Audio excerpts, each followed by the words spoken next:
Yo, what's good, everyone? Welcome back to another game of the week preview. We got the New York Knicks facing the Milwaukee Bucks. We're going out to Milwaukee to take on this team for the final game, for the final series of the regular season between these two teams. All right, game three is about to be here before you know it. And who better to help me preview this game none than Jordan Tresky. All right, you can find him on the Win in Six podcast, part of the Euro Step podcast, part of the Blue Wire Network. He's part of the family, man. So make sure to hit that thumbs up button for your boys. Make sure to subscribe to the channel if you haven't already done so. And make sure to support our sponsor, Underdog Fantasy. Use that promo code KFTV to get up to $1,000 in instant bonus cash and a free pick. All right, guys, let's get into this Knicks Nation and Bucks Nation. I know some Bucks Nations in here. Jordan, my man, how you feeling today? Doing good. Doing good. How about you? I'm doing all right, man. Look, it was a little bit of an up and down week for the Knicks, man. We won the first game of a back to back. We lost to the Clippers the second night, so it's like it's a little, man, it's a little bit of stinging here and there. But we move forward, man. That's all we can do. And we got the Milwaukee Bucks, as I said, on the docket. That's why you're here. But let's before we go deep dive into the Bucks, what has been your thoughts on the Knicks this season so far? Well, obviously, been a team to kind of like a yardstick team for the Bucks in a lot of ways, Mm, where, in the East especially, it's like been the top three pretty much from the start of the season, and the Bucks have been as they gotten better and went past like their terrible start to the year. You're trying to like budge their way in there, and there's hmm no budging. There has not been any budging that way. So yeah, I think the Knicks, I mean, when they made the move for Cat, a lot of sites were set on them. And it's just like an interesting team in terms of like making the moves that they did, not to disservice the Bridges trade too from the offseason. So it's like you see what they've been building towards putting their chips in the middle. And I think even being on the outside, you see like the ups and downs and what expectations turn to every night. I think they're obviously more settled than where the Bucks are, especially as of a couple days ago, mm, in the case for of the sure. Bucks with the Dame injury, or the situation, whatever you want to call it. But I think from a Bucks perspective, the Knicks have been the closest in terms of like trying to get in that top three and assure themselves at least of like a home court position in the playoffs, and they've been tumbling down over the last couple of weeks, and the Dame injury is just a big setback that is going to set up the first round series between the Bucks and the Knicks most likely. Yeah, for sure. And look, I feel like it can go that way where the Bucks and the Knicks could meet in the first round. To me it's going to be either Bucks Knicks or Bucks Detroit. At this point, we're just waiting to see what Indy does. Does Indy supplant the Knicks for that third seed spot right now? The Knicks have clinched after the Hawks lost tonight for being a top six playoff team. And looking at the Knicks, it's so funny because I love asking this question because I'm sure, as you know, like when you cover a team and get into the nitty gritty, like you have all your critiques about them, what you want to see them do better. And I feel like sometimes we just have to take a step back to really look at like the big picture of what they are instead of just Yeah. getting into the weeds. And it's always a little bit refreshing where, it's like, oh, they're a good team, man. They do. Like when you talk about the Knicks, like, they're a good team, man. They're the measuring sticks for the Bucks. And we're like, man, if we're the measuring stick for you guys, I'm looking at the Celtics, I'm looking at the Cavs over here, like, yo, we haven't beaten those guys this season. It's just like that's our measuring stick. And this is not to, you know, talk down about the Bucks. They still got one of the best players in the world, and Giannis Antetokounmpo on that team. They're gotten their act together. Obviously, we're going to talk about the Dame injury and see how that impacts this team moving forward. But it's just, it's a little bit of a refresher for me. Like, hey, man, even though we cover this team in detail, it's just not, you could take a step back and it's probably not as bad, or it's sometimes not even as great, even when you get into the details of what it may be. But I do agree, man. Like this is a good team. Overall, you have Cat, you have Bridges. The offense is just through the roof. It's always the defense, though, man. It always comes back for the Yep. defense, and if the Knicks can lock in defensively. But let's talk about your Bucks now, because Dame injury came out of nowhere, absolute nowhere. I don't know if you had the intel that if you saw that coming, but like shocked the NBA world from what I saw on socials. How does it impact the Bucks moving forward, man? I mean, I'm not a scientist to say that it impacts them very significantly. It's kind of been a trend basically since the championship year, post championship years of like Chris Middleton went down in the in their title defense. Giannis goes down in the Heat series that they lose. The Heat go on that Cinderella run to the finals, and they ran through the Bucks. They demolished the Bucks. The Bucks changed significantly from that moment on. Hmm. And even last year, they make the move for Dame. Adrian Griffin was the head coach briefly. Bring in Doc Rivers, kind of do like the salvage job, and they play that playoff series against Indiana. Giannis didn't play any playoff game. So going into this year, as much as things continue to change, they moved on from Chris Middleton, a franchise legend. Um, and there were some promising developments since then, since the All-Star break. Kind of like I've been mentioning, they've been in the mix to try to at least assure themselves of a home court playoff spot. And even before the Dame injury happened, things were not clicking, and they've kind of been defined by ebbs and flows all season. But when that news came through, it's just like, all right, so second year, it's not confirmed that there's optimism from reports like right after the fact that they are bullish that he could come back and play. I'm not gonna, you know, put whatever my life on the line to be like that's gonna happen because this goes way beyond just someone playing basketball and hopefully winning basketball games. But I think the ultimate point of like why it is so numbing is like your two best basketball players can't play a playoff game again with each other. And based on the timing when this happens, it's just such a big setback that like they have interesting pieces to make things interesting. And seeing Giannis be something close of a healthy player that he is and playing really well, you want to see that in a playoff setting. But when you don't have someone like Damian Lillard, it's obviously going to affect you in a big way. So, yeah, I really wonder how they can kind of find something within themselves and this team without that presence in the next 10, 11 games that they have left going into the playoffs and trying to regather some momentum that it doesn't feel like all the air went out of the balloon as it kind of feels right now. I can only imagine, it's even like, and I get that feeling even when Jalen Brunson went down against the Lakers and you lose, it's not, Dame is the second option on that Bucks team. Brunson's our number one option for the Knicks. Hmm. And when you see him go down, you're like, oh my God. And you see him limping off, you're like, oh my God, the season's on the line right here. Like we're so close to the finish line to get to the postseason.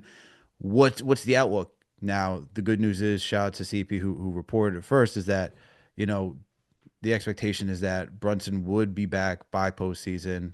He's progressing well, as reported by Ian Begley as of most recent, and other beat reporters too. So Brunson's on track to be back for the postseason. But just going back to your point about Dame, it's just like it does suck the wind out of like your sails, especially when you have someone like Giannis Antetokounmpo on that roster, where it's like, yo, we have one of the best players. You need one of the best players in the league in order to compete for a championship title at any given moment, right?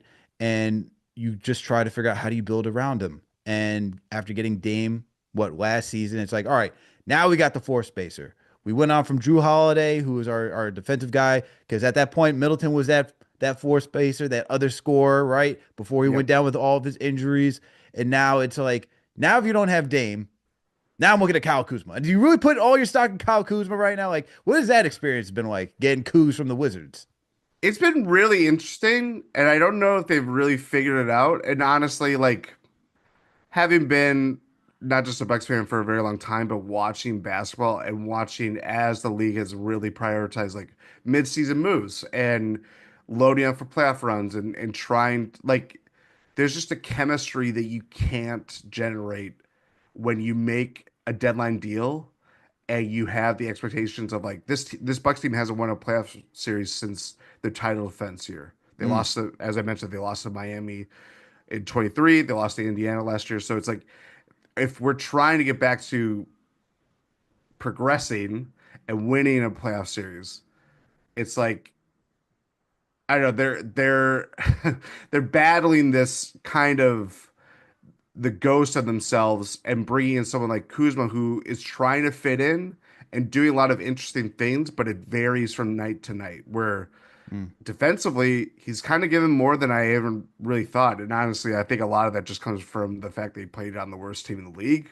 with the Wizards. But there's parts of his game that I feel like he really just beat on a winning team or a better team than Washington offered. Kind of rejuvenated him, but he just isn't fully there yet. That I think what they're expecting out of him isn't going to come this year. It's going to come into like his first full year in Milwaukee. So that's where it's really interesting that I think, and now and in the light of losing Dame, it's like now you're asking even more for him to be like the second leading scorer, to be Hmm.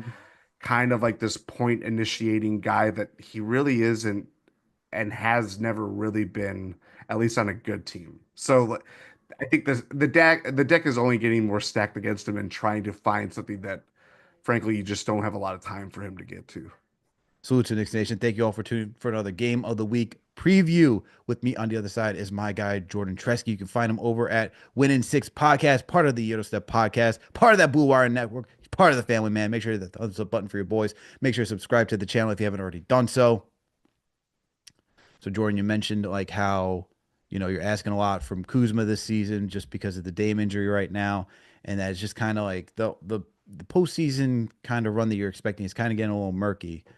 Um, let's talk about that for a second because you still have Giannis, so there's like anything is truly possible. All right, in the Yep. words of Kevin Garnett. So, like, what is the outlook for this team as a postseason run? Like, let's say you don't have Damian Lillard, right? Let's because those are like there's two paths, right? You either have him or you don't have him. So Yep. let's say you don't have him right now, right? Because we don't know what his future holds, and it's always speculation. You don't have Dame. What's the expectation for this team for this postseason? Still try to get to the ECF? Is it just like, can we just get out of the first round? We don't have our second guy. What's the expectations?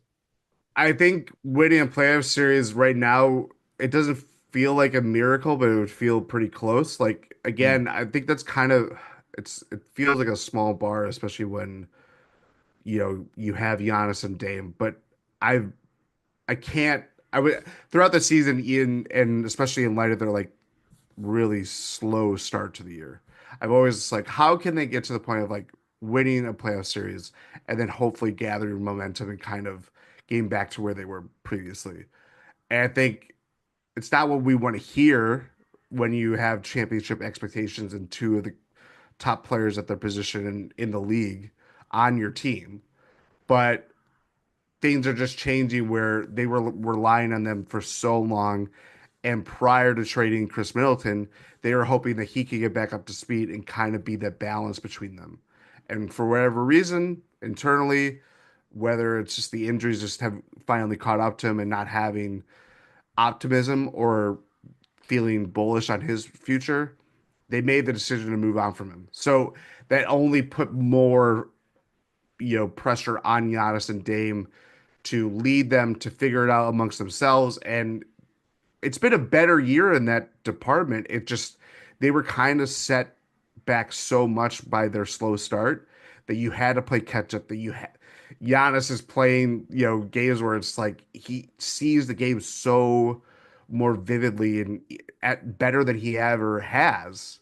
But it's to play, they're I think they're what 40 and 32 right now. That's not what. Whenever it's been talking about like MVP, like how can he get back in the MVP race? It's like, well, you're kind of set in by what you did previously. Like it's not his fault that the team got off to such a poor start, but he has done everything possible to get him back to a place where it looks respectable now.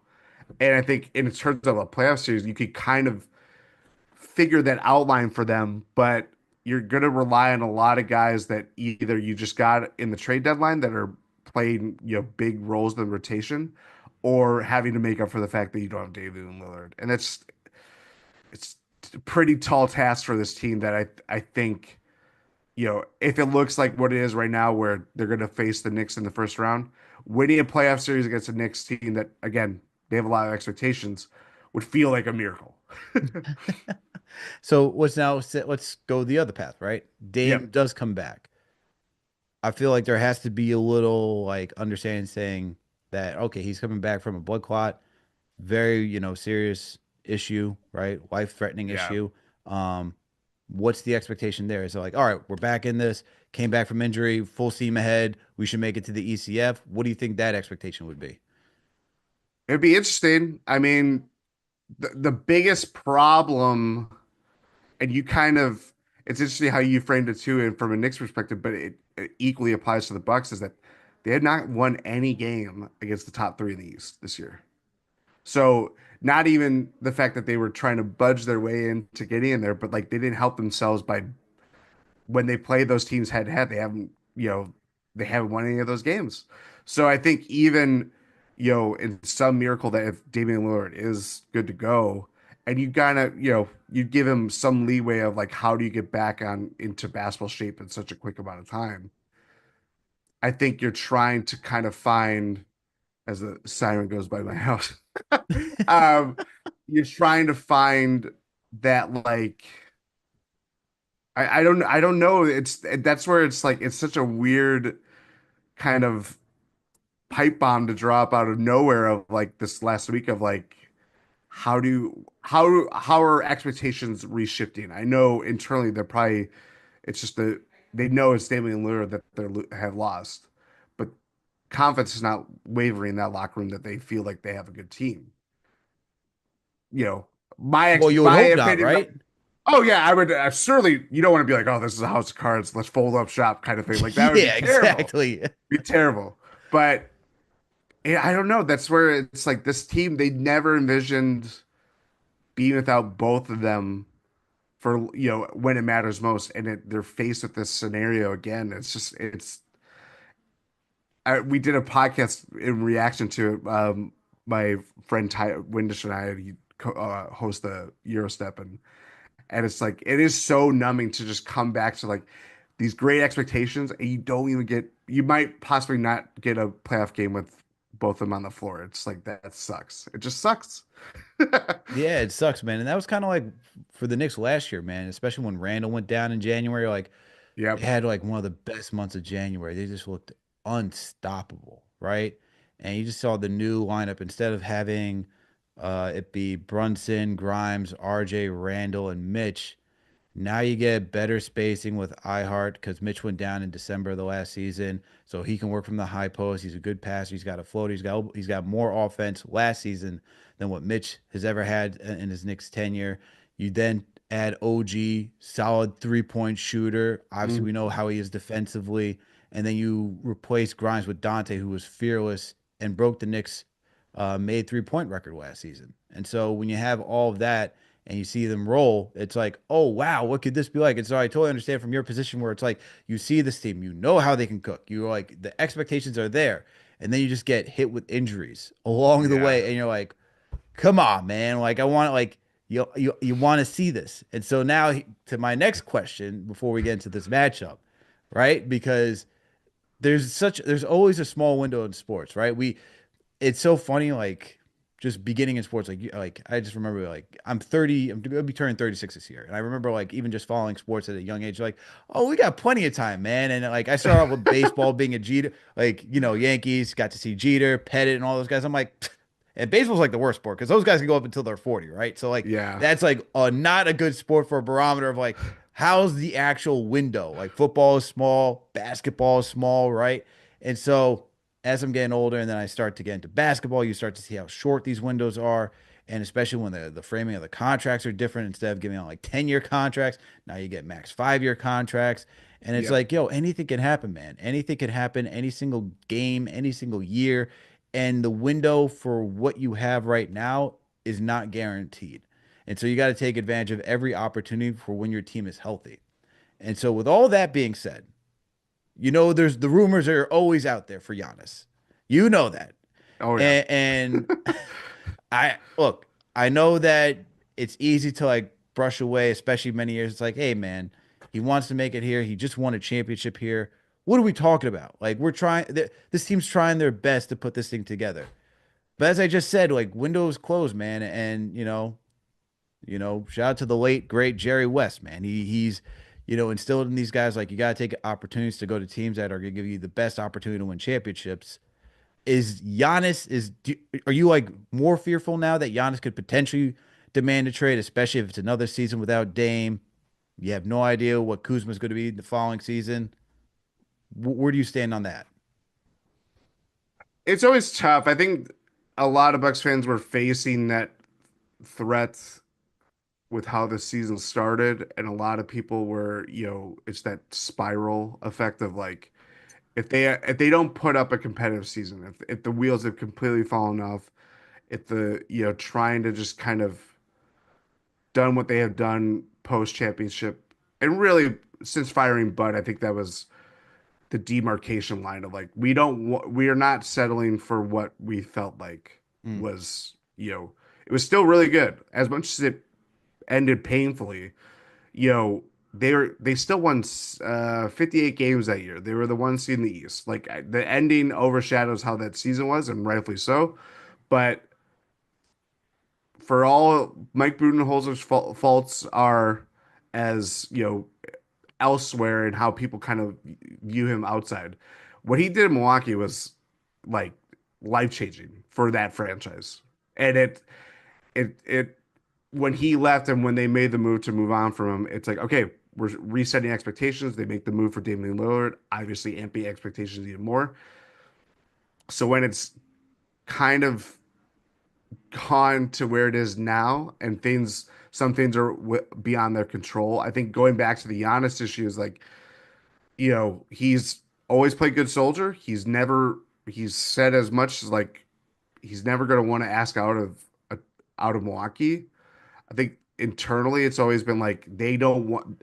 I don't think anybody within associated with the Bucks, whether it's John Horst, the GM, Doc Rivers, the head coach, they don't want to be the people that were the regime that traded the best player in the franchise. You know what I mean? yeah, no one wants to be a So Nico Harrison. yeah, exactly. No one wants to be that when that happened. That was Bucks fans within our podcast network and our Discord and everything. It's like that is proof of like you don't want to be that guy. That the Mavericks fell on that sword for whatever reason and whatever driving Awful. expectations. But it is acting out in terms of like this is what happens when people just go crazy. It like I don't know. Like I to answer your question, I don't think things will ultimately change. The only person that can really change his mindset is Giannis. Mm. And I don't think he wants to be the guy that I think he wants to be closer to the Kobe, Dirk, Duncan type of I want to be associated with one franchise for my entire career. But at the same time, he's an insanely competitive dude. He's still one of the best players in the league. If he wants to compromise that, model of being associated with one franchise, he would have to do that. I think some people would understand it. I think a lot of people or some people wouldn't understand that, but there is a cost that it comes at a cost of having to do something like that. And I don't think things are bad enough right now where things could change, but he's the guy that holds the cards, and the franchise is only going to act on it until they feel like it gets untenable, which to be honest, I think they would be more than willing to write out Giannis as being who he is, even if that means a lot of mediocre basketball. Look, I can tell you this right now. As tough as a decision that would make for the Bucks, and look, I don't expect them to do that unless he requests it, and even if he were to request it, I'm in agreement with you where he really wants to be like the Dirk. Like every time like you hear him talk, like you hear him like he wants to be loyal to one franchise and say, "Hey, I did my time here. I did what I wanted to do for the city, and I made that impact not only for the team but for the city too." But then you hear these other conversations where he talks about being highly competitive, and you're like, "All right, man. Well, how serious are you? Is this just pressure on the front office to get them to do whatever you need them to do, or are you actually going to, you know, make this move that you go to another team and and really try to compete for another title in that manner?" I can tell you this right now. As soon as you guys were like in a lull, man, and you're like, and things were being thrown out there, and you hear Giannis wanted to compete. I can tell you right now, Knicks fans were like, yo, we got to make this move, man. Whether it be Oh trading yeah. OG and Bridges or whether it be trading Karl Anthony Towns to go get Giannis Antetokounmpo, we need this man in the orange and blue. And then people are trying to connect the dots. So look, I'm Greek and Jamaican, so I know the Greek contingent in a story would be like, yo, man, we got the best Greek bakeries out here. We got the best Greek food out here. You could be living in Astoria right now and go be playing at Madison Square Garden. I know they would try to be thinking of 20 million ways to sell this man, but look, at the end of the day, he's gonna make his own decision. It would never be, in my opinion, the front office who makes that move. Oh He's yeah. earned way too much credit to for them to even make that type of decision. It really would come down to Giannis, but personally, I just don't see it happening unless like it really goes south. And who knows, man? You Yeah. can't we can't predict the future of what is going to happen for Milwaukee, but I just don't see it happening though. Yeah, and really like whether I think a lot I don't know if what happens in the postseason will be the harbinger of what's to come, but we've seen time and time again when teams with high expectations flame out in the playoffs, whether that is with injuries or not, like players just they don't want to stay stagnant. There's only their careers are finite time. Hmm. And for someone as good as Giannis, who can have questions about how his game will age, he still managed to add things to his game that he's not a shooter, but he's added more mid range to his game than any other year that I've seen him play in Milwaukee. So someone as good as him, he's always going to find things to maintain how good he is for a very long time.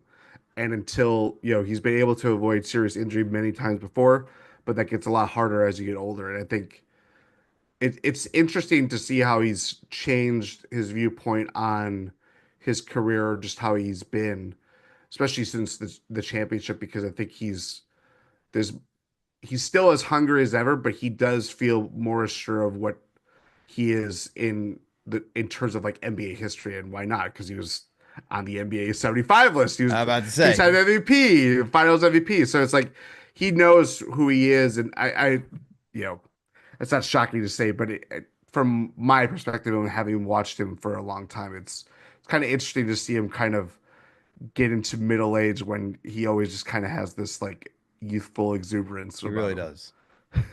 Always with the joking, man. I mean, I follow him on socials, and it's always like a joke. He's always smiling. I mean, I love his personality, man. I truly do love his personality.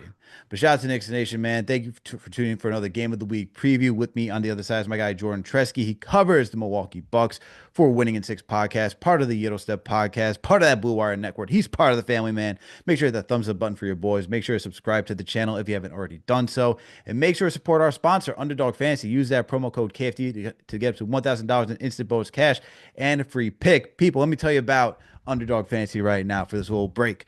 I love using the app. It's simple to use. I get to create a ticket instantaneously. And look, all you got to do is just choose anywhere between 2 to 8 players. And the more players you choose, the more you get to win. And the cool thing that I like, and they've added this a while ago, but I'm going to tell you right now, they've added sliders to your decision making. So if you go on there and you see, point projection for Jalen Brunson, or let's say he's not playing, but let's say it's for Mikal Bridges, you see 21 and a half points. You can actually choose if you want to lower it or if you want to increase it. Obviously, depending on how Underdog decides on the numbers that you choose, they're either going to make that return higher or greater based on what you choose. But all you got to do is just choose 2 to 8 players, choose any statistical category that you believe they're going to go higher or lower on, and you can go win some money. And the one thing I like to do, especially since I've been in a rut, the insured route. All right, you got to choose the insured route. All right, if you don't got the confidence to believe that you can win all picks, which will give you the most money, you could choose the insured route. So if you choose more, you could. So let's say you choose 8, you could win. What if you get 6, 7, or 8 right? You could still win some cash, even if you get some wrong. That's where I like to go. And then there's also the fantasy draft. So if you believe that you could put on the best GM hat against all your friends, you could sign up for some fantasy drafts and compete that way as well. So make sure to support our sponsor, Underdog Fantasy. Use that promo code KFTV to get up to $1,000 in instant bonus cash and a free pick. All right, let's get back to this game. Let's get back to the matchup now. We did the whole storylines, man. We got Jordan's insight from this. Now we got to get into the crux of the show. All right, there is a game that's being played. Well, when this comes out today, so look, there's a game being played today. Knicks are in Milwaukee. All right, Bucks are looking for some revenge. They just had a tough game against the Denver Nuggets. Now you're coming back angry. You're coming home. You want to defend home court. You got the New York Knicks who are also a little upset, but they're dealing with injuries. Don't know if Campaign's going to play. He rolled his ankle. He didn't play the second half of that game. McBride's probably still going to be out. We're going to be down Jalen Brunson. It's going to be the Tyler Kolek show running at the point guard position, man.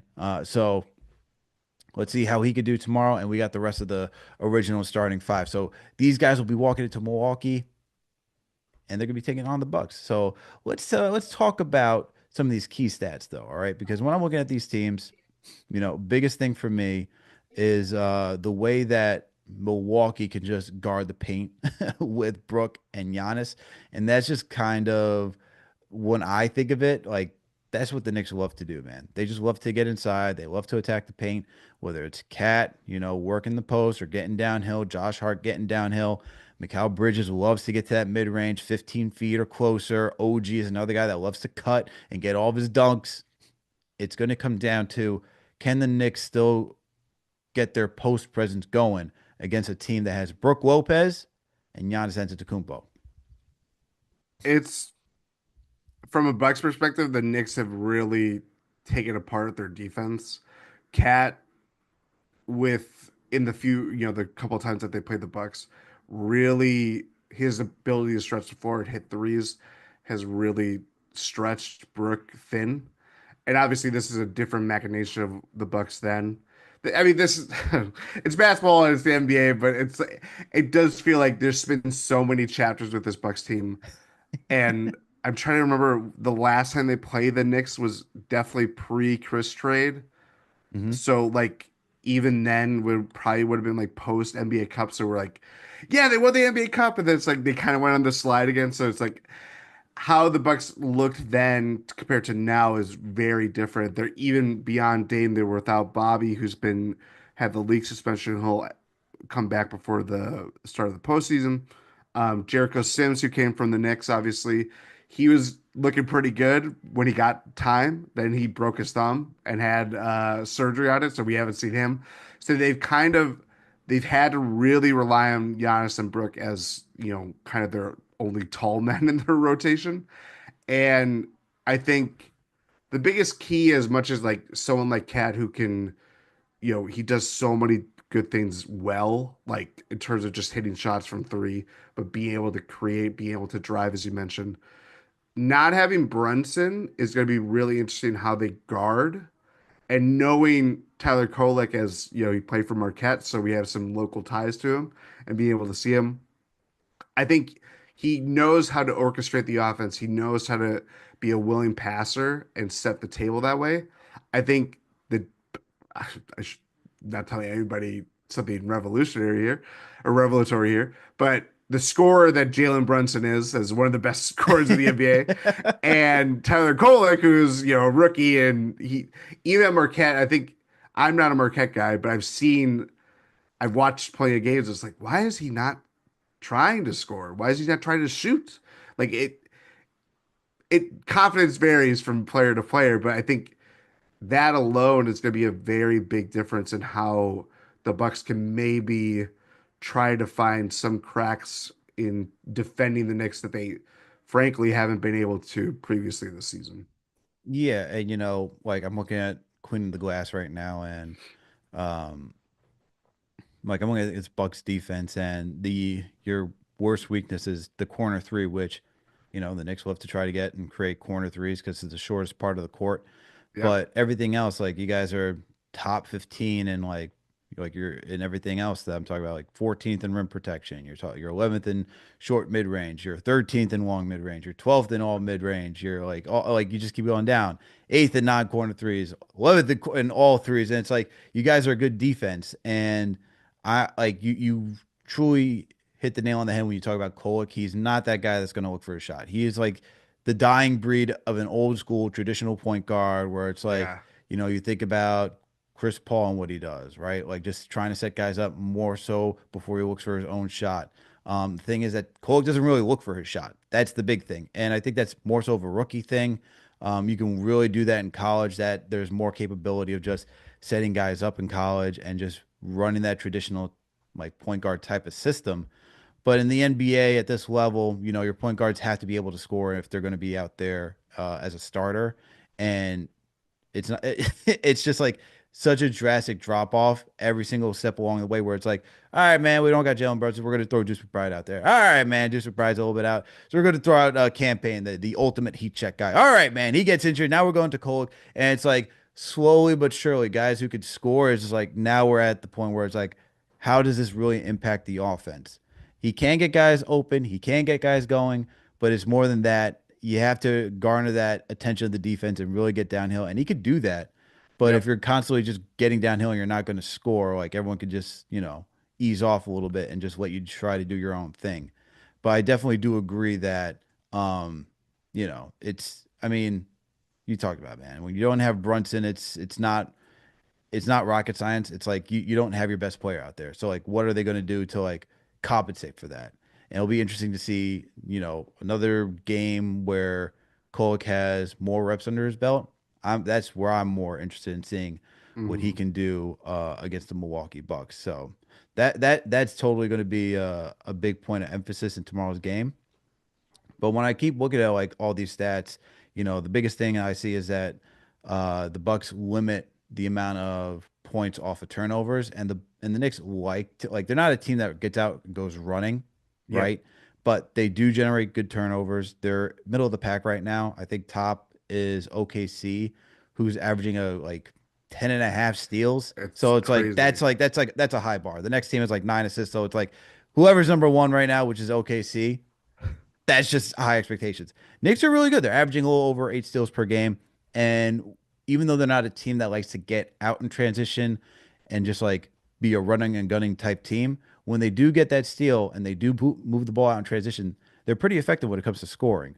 But as I'm seeing right here, Bucks, opponents points off of turnovers, they limit that, man. So what do you think about that matchup for tomorrow's game? Honestly, it's funny that you mentioned that because I think a lot of Bucks fans over the last couple of years specifically, we've always looked at their defense after they have made shots and they do not get back in transition as well. Like a lot of like the frustrated timeouts from like Doc or very briefly AJ Griffin. um, it was always be like, oh, those guys just kind of lost their guy in transition or they didn't get back in transition. Like they and a lot of it was based on like roster ability, and I think they've made a conscious effort to get more younger, to get a little bit more athletic. But for a while there, they were playing a lot of guys that are just slower. You know what I mean? Like they just didn't have the horses to run with beyond Giannis, the other team consistently. So I think trying to manufacture points, both teams will be challenged obviously without having their best guard scorers on the court. I think trying to manufacture points that way, like however way it shakes, whether it's winning the rebound battle or game, trying to get loose in transition, however way possible, that's going to be key for a game that could, simulate kind of like a playoff preview for both of them. Absolutely, man. Absolutely. And you know, it's really going to come down to, in my opinion, can Cat get going in these games, and can he get activated and just be like, which he can. We know that Yeah. he can score. That's not the question. The bigger question is, can he truly carry you to that next level? Like Brunson could carry you to that next level. We've seen that even in the postseason last year. Of course, you need help along the way. No one can deny that. I'm just wondering, can Cat be that catalyst, especially against a team with Giannis, if he can do it? But it's not even Cat that's my big matchup for tomorrow. I'm going to tell you who my key matchup is, though. It's OG Anunoby and Giannis Antetokounmpo, man. Because there is no way in hell do I want to see Karl-Anthony Towns guarding Giannis tomorrow. That is just like No. barbecue chicken. So it is definitely going to be OG Anunoby versus Giannis Antetokounmpo. And look, for OG, man, this dude he's been on fire, man, these last couple of games. And let me just tell you how good he's been. So over these last 5 games, hold on. My statistics over here are just like being a little wonky on me. Hold on for a second. The computer just likes to have its mind of its own, man. It's just how it goes at times. So over the last 5 games, OG's averaging within 36 minutes. He's averaging over 17 points. He's averaging 44% from downtown. He's shooting 53% from the field. All right. And he's averaging close to 5 boards and 2 assists. But the way that he's scoring, like, and especially the last 2 games, getting over 20 points, he got 30 against the Mavs on what was it, Tuesday. He got over 20, I think it was over 24, 25 against the Clippers last night. He's not doing anything flashy. He's just, diving to the rim off of cuts, getting dunks, knocking down threes, maybe doing a little dribble combos and creating a little separation with his shoulder to knock down a midi. But he's really been doing the damn thing, man. And that's offensively. Defensively, we already know what he is. He's a guy that can guard 1 through 4 easily. Depending on the night, he can even get up to 5. And he's going to be tasked with guarding Giannis Antetokounmpo, one of the best players in the league. The resume speaks for itself, man. It's true. We don't got to talk about Giannis like that. If you don't know who Giannis is, you're living under a rock at this point. And so that's going to be his challenge for tomorrow's game, man. And no Jalen Brunson, as we talked about. This is my key matchup because you're going to have to try. You're not going to stop Giannis, but you got to slow him down and make his night a living hell if you're going to have any chance to defeat this team when you don't, for the Knicks, when you don't have Jalen Brunson. You're probably not going to have Deuce McBride. Who knows what's happening with campaign? And so it's just going to be an uphill battle against a team that is coming off a tough one against the Nuggets. Yeah, it's gonna be tough. And OG, to your point, like I would argue that he's probably like the prototypical guy that you mentioned is like who has great size, who can move his feet, who can guard multiple positions and kind of beat people off their spot, even if it's a 7'2", 7 foot guy that, plays like Dr. J. It's OG is that kind of like perfect defender. And not even just that, like I think I was kind of looking at Giannis' splits, and it's like it's fine. He said fine games against the Knicks, even though they lost those games, but they have options. They have options. Bridges can easily take some reps on Giannis. Josh Hart is a guy that can really get under the skin of Giannis too. Like to defend Giannis is to not just put one guy on him; it's to put multiple guys on him. It's to change your shape, getting back in transition. It's like the Knicks have that in a lot of ways. And I think OG, typifies that, but the fact that they have guys that are going to play a lot of minutes and know how to defend him, maybe not to the caliber of OG, but like just give him more of like it's not just use like a boxing mentality or like analogy, but it's like just he's constantly having to go against like the speed bag to keep going and going and going. And it's like sometimes it's gonna go like fly back in your face. It's like, all right, here we go. Like that's that's kind of, as good as Giannis is.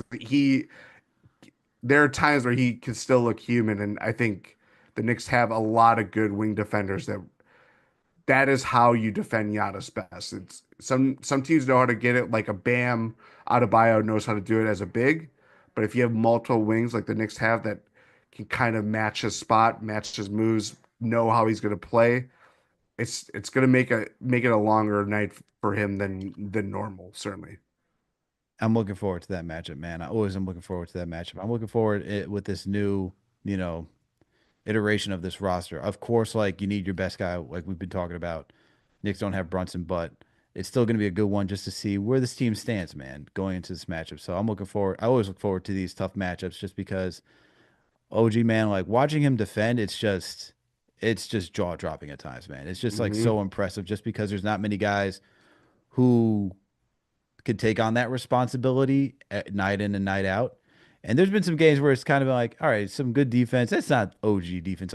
He's finally made over 65 games, so he can now, qualify for some of these awards. So it's like you don't necessarily make it, especially under Tom Thibodeau, you know, Yeah. playing like 120% every single season, every single minute of the every single game. As you know, you have Doc Rivers, so those guys are cut from the same cloth. So Very you much already so. know how it is. But let's wrap this show up. Jordan, let's get to our X factors. Since you're the guest, who's your X factor for the Bucks tomorrow? Ooh. I mean, it's very easy to go Giannis. but for the sake of kind of spicing things up, Brook Lopez has been on an interesting run. He's actually been, a, for as much as kind of people view him as like 7 footer that just shoots threes now as he's gotten older, they've kind of opened up his game a little bit more. He's been scoring a lot more. The Nuggets Hmm. game, especially like to keep them in that game, they didn't have Giannis, so it's a lot more is asked on guys that are starters, but it's not their role to be the leading scorer every night. He's been kind of turning it up, and he's kind of like this ageless wonder where he's 37. He's been in the league for like as long as I've been following the NBA, like seriously, and he still knows how to play really well. And it very like again defensively, it might be a mixed bag where you're going from guarding Jokic, who is an MVP like caliber player, to a guy like Cat. He may not be an MVP, but he's going to test you in a lot of ways. Of like he's going to bring you out from where you defend best. And I think even with knowing that's going to happen, I think the Bucks are just trying to find any other way to, especially in light of losing Dame, they're going to try to manufacture scoring in a lot of ways. I think a lot of that is going to come down to slowing the game down, mucking it up, and relying on Brook Lopez, who can get in the post, shoot very like we call them like glacial mountain drives where he just moves so slowly, but it's still like a ballet like move where it's like, how did you Dude, do that? Like I don't know, dude, it's crazy. it is so robotic. It is so robotic at times. I'm like, oh my God. Like this man's like, oop, oop. And I'm like, Yep. I'm like you can truly you can see it like 20 miles away. And Oh yet yeah. he just gets the He's still finish. fine. He's There's still ways where it's like how you dunked over that guy just because you're so massive. you know, he just covers so much ground even when it's like moving at like slow motion. Hey man, it's like watching like stop motion animation the way he just plays sometimes. It's just it truly is like it truly is a marvel. But hey, Brooke he's been at it, man. He's improved his game from being a net to even for a short stint as a Laker, and now really has made a home in Milwaukee. But I like that as your X factor. I do like Brooke Lopez as your X factor just because look, he's a stretch big man. He could like Yep. you talk about Cat pulling Brooke Lopez out. Brooke can do the same thing. And that's like, it just opens up the space for a guy like Giannis to go drive and then really, even someone like Kyle Kuzma. It just opens a lot of things up for a lot of those players. You're going with Brooke Lopez. I'm going with Tyler Kolek. I can go with Josh Hart. I can go with Mikal Bridges. I can go with a lot of those guys. But the thing is that to me, they've like, especially Josh Hart, because around these parts, he's considered like he's always the X factor. I'm like, you can't be an X factor if you're always the X factor. Like Yeah. I know that he could, I know what he can do. He's going to give 110%. Some nights he's going to go crazy when it comes to scoring. Like his 20-point performances feel like 40-point performances. You know what I Yep. mean? And so I know he's going to rebound. I know he's going to play make. I know he's going to defend. He's going to be a try hard. I know all of that. So that's not an X factor, man. I know what he's going to do. It's the guys that I don't know that's what they're going to do. That's my X factors. That's how I Yeah. look at it as.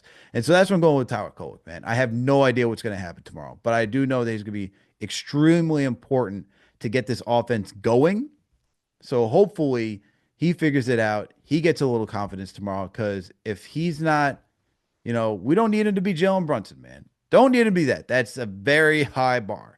But I just need you to give a little bit of offense and just get these guys in their position to succeed. And that's all I'm asking for. And we've seen him do pick and rolls and that and all that stuff. I just need to do that. So you're going with Brooke Lopez. I'm going with our guy Tyler Kolek, and even your guy too, man. The man from man played out in Marquette, Yeah. out in Wisconsin. So you guys can represent a little bit while he's out there. But Jordan, I appreciate you coming through as always, my man. Please let the listeners know where they can find you. If you got any work up and coming, we should be on the lookout for. Yeah, I'm a co-host of the Win in Six podcast. You can find that on the Eurostep Podcast Network feed. We have 2 Bucks podcasts, and obviously with the playoffs ramping up, there'll be a lot of crossovers, a lot of game by game. We're going to be breaking it down. I just feel like it's going to be the Knicks, so there's going to be a lot of talk about the Knicks for the next couple of weeks. So there's that, but also I've written a book about the Bucks. and that's coming out this summer. It covers the expansion era, the Kareem Abdul-Jabbar and the Oscar Robertson era. It's while it's a Bucks book, it covers the Knicks element of it all because they're kind of this foe from that time. So there's a lot of interesting, I'm learning a lot about Knicks history in that time frame. So for any Knicks listeners out there, and obviously there are many, that maybe you'll be interested in that when the book comes out, and hopefully there'll be a copy sold there. But yeah, I got that coming up this summer, and yeah, you can just find anything related to Eurostep Podcast Network on our many social channels. Jordan, appreciate you coming through, and I'm definitely gonna check out that book, man. Definitely gonna check out that book. That's so awesome that you got to write a book, man, and you're getting it published this summer. Kudos to you, man. That's phenomenal work, and appreciate you coming through, man, and just previewing this game. And Knicks Nation and Bucks Nation, I know we got some Bucks people in here tapping into this game, man. Make sure to hit that thumbs up button for your boys. Make sure to subscribe to the channel if you haven't already done so. Make sure to support our sponsor, Underdog Fantasy. Use that promo code KFTV to get to $1,000 in instant bonus cash and a free pick. And look, people, if you can't catch this show live on YouTube, and even though the show wasn't live, man, this is recorded. So shout out to all of you for tapping in for a premiere of this show. You know what you can do? You can do the replay gang. All right, you can just go to youtube.com/KnicksFanTV to come catch these shows at any given moment. And if you can't do that because you're on the road, you're traveling on the subway, wherever it may be, guess what? You can find us on any audio listening platform: Apple, Spotify, Google Play, Amazon, Alexa, Stitcher, you name it. We are there. Lastly, we do have a newsletter, so make sure to sign up for the newsletter. We got great writers over there doing the damn thing, so make sure to go support them as well. Make sure to go to shop.KnicksFanTV.com to go get your merch. All right, and make sure to tap in for play-by-play today. All right, you always know we got play-by-play going on. CK, 2K, and JD always doing a phenomenal job. And after play-by-play, you already know what it is. We got post-game, so make sure to tap into that as well. All right, everyone, we'll catch you afterwards after the Knicks face the Bucks.